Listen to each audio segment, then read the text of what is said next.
আমাদের বিয়ে, আমাদের সবকিছু কিন্তু হয়েছে তার ডিভোর্সের পরে।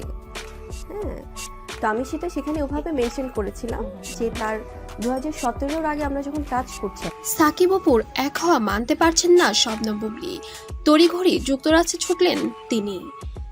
এবার সুপারস্টার সাকিব খানকে কেন্দ্র করে যেন সমালোচনার ঝড় উঠেই চলেছে, যেটা থামার কোনো নামই নেই ইদানিং। তবে এবার যেন অন্য একটি বিষয় নিয়ে যেন সমালোচনায় উঠতে হয়েছে সাকিব খানকে। ইতিমধ্যে আপনারা সবাই জানতে পেরেছেন দরদ ছবিটি মুক্তি পাবে, দুলুমিয়া হয়ে আসছে আমাদের সুপারস্টার সাকিব খান। এর মধ্যেই অপু বিশ্বাসকে নিয়ে কিছু ব্যক্তিগত কাজে যুক্তরাষ্ট্রে যাওয়াতে এবার ক্ষুব্ধ হলেন শবনম ইয়াসমিন বুবলি। এটা বুঝতে পারার কারণে এবার সন্তানকে নিয়ে সে নিজেও এয়ারপোর্টে ছুটলেন যুক্তরাষ্ট্রের দিকে। এবার হাতে নাতে ধরবে সাকিব অপুকে।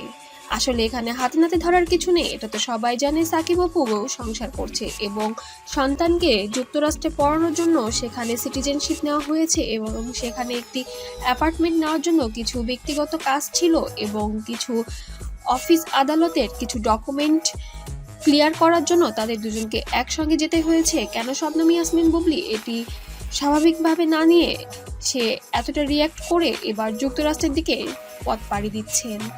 অবশ্যই আপনাদের মূল্যবান কমেন্টটি অবশ্যই জানাবেন যে শবনম ইয়াসমিন বুবলি কেন এই কাজটি করতে যাচ্ছে এবং এটি সঠিক কিনা অবশ্যই জানাবেন এবং লাইক দিয়ে পাশে থাকবেন।